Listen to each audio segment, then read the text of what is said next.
Welcome to government job career channel. இப்போ நம்ம எதை பற்றி பார்க்க போகிறோம்னா, சென்ட்ரல் கவர்மெண்ட்லேருந்து வந்திருக்கக்கூடிய Assam rifle technical and tradesman ரெக்ரூட்மெண்ட்டை பற்றி தான் நம்ம இப்போ பார்க்க போகிறோம். இந்த ஜாப் பார்த்தீங்கன்னா உங்களுக்கு எஜுகேஷன் அண்ட் குவாலிஃபிகேஷனை பொறுத்த வரைக்கும் 10th 12th டிப்ளமோ டிகிரி நீங்கள் எது படிச்சிருந்தாலும் இதுக்கு அப்ளை பண்ணுறதுக்கு எலிஜிபிள் தான். அண்ட் இதுக்கான வேக்கன்சியை பொறுத்த வரைக்கும் பார்த்தீங்கன்னா உங்களுக்கு 100க்கு மேற்பட்ட வேக்கன்சி கொடுத்துருக்காங்க. அண்ட் சேலரி பொறுத்த வரைக்கும் 18,000 69,000 வரைக்கும் உங்களுக்கு ஸ்டார்டிங் சேலரி இருக்கும் அப்படின்றதே இவங்க மென்ஷன் பண்ணியிருக்காங்க. அண்ட் இதுக்கு அப்ளை பண்ணுறதுக்கான லாஸ்ட் டேட்டை பொறுத்த வரைக்கும் 22/3/2025 அன்றைக்கி வரைக்கும் நீங்கள் ஆன்லைன் மூலிமா நீங்கள் அப்ளை பண்ணிக்கலாம் அப்படின்றதே இவங்க மென்ஷன் பண்ணியிருக்காங்க. ஸோ இதுக்கு யாரெல்லாம் அப்ளை பண்ணலாம், எப்படி அப்ளை பண்ணுறது அப்படின்றத பிரீஃபாக எக்ஸ்பிளைன் பண்ண போகிறேன். வீடியோவை ஸ்கிப் பண்ணாமல் எண்டு வரைக்கும் பாருங்கள். அதோட நம்ம சேனலுக்கு இப்போ தான் நீங்கள் ஃபர்ஸ்ட் டைமும் உள்ள வந்திருக்கீங்கன்னு நம்ம சேனலை சப்ஸ்கிரைப் பண்ணி வச்சுக்கோங்க. அப்போ தான் நாங்கள் போடக்கூடிய கவர்மெண்ட் ஜாபோட நோட்டிஃபிகேஷன் பார்த்தீங்கன்னா உங்களுக்கு உடனுக்குடனே சேரும். அதோட இப்போ பார்த்துருக்கக்கூடிய ஜாபோட அஃபிஷியல் நோட்டிஃபிகேஷன் அண்ட் அப்ளை பண்ணுற லிங்க் எல்லாத்தையும் பார்த்தீங்கன்னா நான் கீழே டிஸ்கிரிப்ஷனில் கொடுத்துருக்கேன். எல்லாமே நான் கீழே டிஸ்கிரிப்ஷனில் கொடுத்துருக்கேன். நீங்கள் அந்த லிங்க்கை நீங்கள் கிளிக் பண்ணால் போதும், டேரெக்டாக இந்த நோட்டிஃபிகேஷன் உங்களுக்கு ஓப்பன் ஆயிரும்.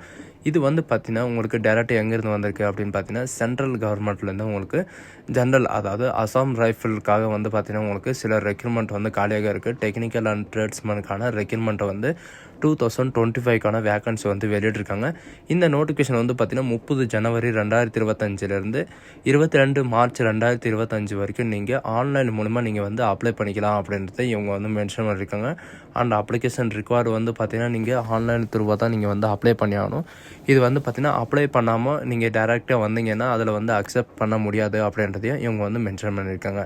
இதில் டெக்னிக்கல் அண்ட் நான் டெக்னிக்கலாக அண்ட் ட்ரேட்ஸ்மேனும் பார்த்தீங்கன்னா ரெக்ரூட்மெண்ட் ரிலே ஓப்பனிங் பார்த்தீங்கன்னா உங்களுக்கு 2025, அதாவது ஏப்ரலில் பார்த்தீங்கன்னா உங்களுக்கு 3rd வீக்கோ அல்லது 4th வீக்கோ பார்த்தீங்கன்னா உங்களுக்கு ஏப்ரல் 2025 உங்களுக்கு நடக்கும் அப்படின்றதையும் சொல்லியிருக்காங்க. இதுக்கு பார்த்தீங்கன்னா இந்த ஜாப் எதுக்கு அடிப்படையில் எடுக்க போகிறாங்க அப்படின்னு பார்த்தீங்கன்னா group B and group C கேட்டகரியில் உங்களுக்கு இந்த போஸ்ட் அறிவிச்சிருக்காங்க.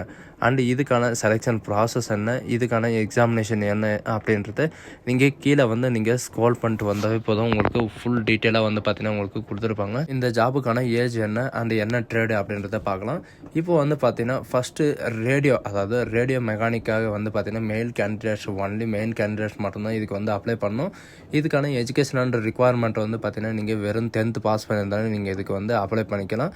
அண்ட் 10th பாஸ் பண்ணிட்டு அதுக்கப்புறம் பார்த்தீங்கன்னா நீங்கள் டிப்ளமோலையோ அல்லது வேறு எதுலையானா பார்த்தீங்கன்னா நீங்கள் ரேடியோ அல்லது television technology and electrician and electronic communication engineering இந்த மாதிரி நீங்கள் எது படிச்சிருந்தாலும் நீங்கள் அப்ளை பண்ணிக்கலாம். அண்ட் 12 அப்படி இல்லைன்னா நீங்கள் 12th ஸ்டாண்டர்ட் முடிச்சிருக்கீங்க அப்படின்னா நீங்கள் 12th ஸ்டாண்டர்டில் என்னென்ன ரிக்வயர்மெண்ட் பண்ணுறாங்க அப்படின்னு பார்த்தீங்கன்னா உங்களுடைய மார்க்கை பார்த்தீங்கன்னா உங்களுக்கு 55% உங்களுக்கு இருக்கணும். வித் பார்த்தீங்கன்னா உங்களுக்கு ஃபிசிக்ஸு கெமிஸ்ட்ரி மேத்தமெட்டிக்ஸ் இந்த சப்ஜெக்ட் உங்கள் இதில் பார்த்தீங்கன்னா 12th இருந்துச்சுன்னா நீங்கள் அப்ளை பண்ணிக்கலாம் அப்படின்றதையும் சொல்லியிருக்காங்க. அது எப்போ வரைக்கும் நீங்கள் அப்ளை பண்ணிக்கலாம் அப்படின்னு பார்த்தீங்கன்னா 18 வயசுலேருந்து 25 வயசு வரைக்கும் நீங்கள் அப்ளை பண்ணிக்கலாம். அண்ட் இதில் பார்த்தீங்கன்னா லிமன், அதாவது லைன்மேன் ஃபீல்டுக்காக பார்த்தீங்கன்னா உங்களுக்கு மெயில் கேண்டிடேட்ஸ்க்காக கொடுத்துருக்காங்க. இதுக்கான எஜுகேஷன் அண்ட் குவாலிஃபிகேஷனை பொறுத்த வரைக்கும் நீங்கள் வெறும் 10th பாஸ் பண்ணியிருந்தாலே இதுக்கு நீங்கள் அப்ளை பண்ணிக்கலாம்.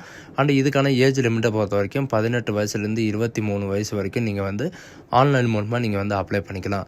அண்ட் ட்ரேடை பொறுத்த வரைக்கும் பார்த்தீங்கன்னா இன்ஜினியர், அதாவது இன்ஜினியர் மெக்கானிக்கலுக்கு பார்த்தீங்கன்னா மெயில் கேண்டிடேட்ஸ்க்காக விட்டுருக்காங்க. அண்ட் இதுக்கான எஜுகேஷன் அண்ட் குவாலிஃபிகேஷனை பொறுத்த வரைக்கும் நீங்கள் வெறும் 10th பாஸ் பண்ணியிருந்தாலே நீங்கள் இதுக்கு அப்ளை பண்ணுறதுக்கு எலிஜிபிள் தான். எந்த வித எக்ஸ்பீரியன்ஸ் எதுவுமே தேவையில்லை, நீங்கள் ஃப்ரெஷராக இருந்தாவே நீங்கள் அப்ளை பண்ணிக்கலாம். அண்ட் இதுக்கான ஏஜ் லிமிட்டை பொறுத்த வரைக்கும் 18 வயசுலேருந்து 23 வயசு வரைக்கும் நீங்கள் அப்ளை பண்ணிக்கலாம். இதில் பார்த்தீங்கன்னா ஒவ்வொரு ட்ரேடுக்கும் ஒவ்வொரு விதமான ஏஜ் லிமிட்டை கொடுத்துருக்காங்க. அண்ட் இதுக்கான ஏஜ் ரிலாக்ஸேஷனும் பார்த்தீங்கன்னா உங்களுக்கு இதில் மென்ஷன் பண்ணியிருக்காங்க. அண்ட் ஏஜ் ரிலாக்ஸேஷன் பார்த்தீங்கன்னா உங்களுக்கு என்னென்ன இருக்குது அப்படின்றத பின்னாடி பார்க்கலாம். மெக்கானிக் இன்ஜினியரிங்கை பொறுத்த வரைக்கும் பார்த்தீங்கன்னா நீங்கள் வெறும் 10th பாஸ் பண்ணியிருந்தாலும் நீங்கள் இதுக்கு அப்ளை பண்ணிக்கலாம். அண்ட் இதுக்கான ட்ரைனிங் எல்லாமே பார்த்தீங்கன்னா அவங்களே ப்ரொவைட் பண்ணிடுவோம் அப்படின்றதையும் சொல்லியிருக்காங்க. அண்ட் எலக்ட்ரிஷியன் விக்கல், அதாவது விக்கல் எலக்ட்ரிஷியனுக்காக பார்த்தீங்கன்னா நீங்கள் 10th பாஸ் பண்ண இருக்கிறவங்க ரிக்குவயர்மெண்ட் பண்ணியிருக்காங்க. இதுக்கான ஏஜ் லிமிட்டை பொறுத்த வரைக்கும் 18 வயசுலேருந்து 23 வயசு வரைக்கும் நீங்கள் ஆன்லைன் மூலமாக நீங்கள் வந்து அப்ளை பண்ணிக்கலாம். அண்ட் ரிக்வயரி வெஹிக்கலுக்காக வந்து பார்த்தீங்கன்னா மெக்கானிக்கலுக்காக 10th பாஸ் பண்ணியிருக்கீங்களே வந்து பார்த்தீங்கன்னா உங்களுக்கு ரிக்குவயர்மெண்ட் வந்து பண்ணியிருக்காங்க. அண்ட் 10th பாஸோட வந்து பார்த்தீங்கன்னா நீங்கள் ஐடிஐ நீங்கள் முடிச்சிருக்கணும் அப்படின்றதையும் இவங்க வந்து மென்ஷன் பண்ணியிருக்காங்க. ஐடிஐயில் வந்து பார்த்தீங்கன்னா நீங்கள் ரிக்வயரி வெஹிக்கல் மெக்கானிக்கோட சர்டிஃபிகேட்டு அப்படி இல்லைனா ரிக்வயரி வெஹிக்கல் ஆப்ரேட்டரோட சர்டிஃபிகேட்டை வந்து உங்கள் கையில் இருக்கணும் அப்படின்றதையும் இவங்க வந்து மென்ஷன் பண்ணியிருக்காங்க. இந்த ட்ரேடுக்கான ஏஜ் லிமிட்டை பொறுத்த வரைக்கும் பார்த்தீங்கன்னா 18 வயசுலேருந்து 25 வயசு வரைக்கும் நீங்கள் வந்து அப்ளை பண்ணிக்கலாம். அண்ட் அப்பரில் வந்து பார்த்தீங்கன்னா உங்களுக்கு இதுக்கும் நீங்கள் 10th பாஸ் பண்ணியிருந்தாலே இதுக்கு அப்ளை பண்ணுறதுக்கு எலிஜிபிள் தான்.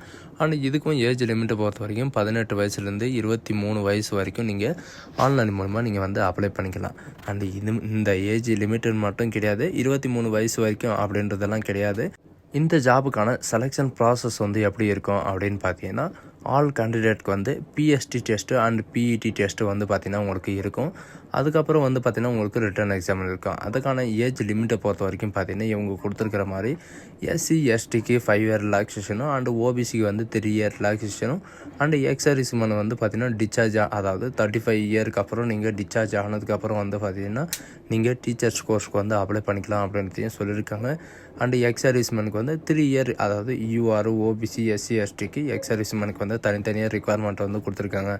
And PST test and PET டெஸ்ட்டில் வந்து பார்த்திங்கன்னா மேல் கேண்டிடேட் அண்ட் ஃபீமேல் கேண்டிடேட்டுக்கான வயசு வந்து எவ்வளோ இருக்கணும் அண்டு இதுக்கான ஹைட்டு வெயிட்டு அண்ட் செஸ்ட்டு எவ்வளோ இருக்கணும் அப்படின்ற எல்லா டீட்டெயில்ஸும் வந்து பார்த்திங்கன்னா உங்களுக்கு இதில் வந்து கொடுத்துருக்காங்க. உங்களுக்கு என்ன ரிக்குவயர்மெண்ட் இருக்கோ நீங்கள் எந்த ட்ரேடுக்கு வந்து அப்ளை பண்ணுறீங்களோ அந்த ட்ரேடுக்கு வந்து பார்த்திங்கன்னா உங்களுக்கு என்னென்ன குவாலிஃபிகேஷன் இருக்கணும் அப்படின்ற எல்லா டீட்டெயில்ஸும் வந்து கொடுத்துருக்காங்க. அதை வந்து செக் பண்ணிக்கோங்க. இதில் ஷார்ட்டாக வந்து பார்த்திங்கன்னா மேல் கேண்டிடேட்ஸ்க்கு வந்து 5 கிலோமீட்டர் ரன்னிங் வந்து குவாலிஃபைடு வித் வந்து பார்த்திங்கன்னா 24 மினிட்ஸ் வரை உங்களுக்கு டைம் இருக்குது. அண்ட் ஃபீமேல் கேண்டிடேட்க்கு வந்து 1.5 கிலோமீட்டர் வந்து ரன்னிங் வந்து பார்த்திங்கன்னா 8:30 வரைக்கும் உங்களுக்கு டைம் கொடுத்துருக்காங்க. அண்ட் ஃபீமேல் கேண்டிடேட்ஸ்க்கு வந்து பார்த்திங்கன்னா 1.6 கிலோமீட்டர் 7 மினிட்ஸ் வரைக்கும் உங்களுக்கு டைம் இருக்குது. அண்ட் ஃபீமேல் கேண்டிடேட்க்கு வந்து 800 மீட்ரு வந்து பார்த்திங்கன்னா ரன்னிங் வந்து 5 மினிட்ஸ் வந்து இருக்கும் அப்படின்றதையும் மென்ஷன் இருக்காங்க. இதில் வந்து பார்த்திங்கன்னா லேடிஸ் வந்து ப்ரெக்னென்ட் கேட்டகரி அப்படி இருந்தாங்கன்னா அவங்களுக்கு வந்து பார்த்திங்கன்னா 12 மந்த்துக்கு அப்புறம் தான் வந்து பார்த்திங்கன்னா உங்களுக்கு ரிக்குவயர்மெண்ட் பண்ணுவாங்க அப்படின்றதையும் இவங்க வந்து மென்ஷன் பண்ணியிருக்காங்க. அதனால் ப்ரெக்னென்ட் லேடி இந்த மாதிரி எல்லாம் இருக்காங்க இல்லைங்களா, அவங்கெல்லாம் வந்து பார்த்திங்கன்னா நீங்கள் ட்ரை பண்ணிட்டுருக்கீங்க அப்படின்னா நீங்கள் வந்து ஒன்ஸ் நீங்கள் செலெக்ஷன் நடக்கிற இடத்துக்கு வந்து பார்த்திங்கன்னா நீங்கள் டாக்குமெண்ட் வெரிஃபிகேஷன் பண்ணிவிட்டு நீங்கள் வந்து ரிட்டர்ன் போயிடலாம் அப்படின்றதையும் இவங்க வந்து மென்ஷன் பண்ணியிருக்காங்க. அவங்க சொல்கிற டேட்டுக்கு வந்து பார்த்திங்கன்னா நீங்கள் திரும்பவும் உங்களுடைய டாக்குமெண்ட் வெரிஃபிகேஷனுக்காக நீங்கள் வந்தாகணும். சரிங்களா? இதுதான் இதுக்கான நோட்டிஃபிகேஷன். இதில் வந்து பார்த்திங்கன்னா என்னென்ன ட்ரேடு வந்து எவ்வளோ வேகன்சி கொடுத்துருக்காங்க அப்படின்ற எல்லா டீட்டெயில்ஸும் வந்து கொடுத்துருக்காங்க. ஸோ கைஸ், இந்த வீடியோ உங்களுக்கு பிடிச்சிருந்தா உங்கள் ஃப்ரெண்ட்ஸ் அண்ட் ஃபேமிலிக்கு கண்டிப்பாக ஷேர் பண்ணுங்கள். So thank you.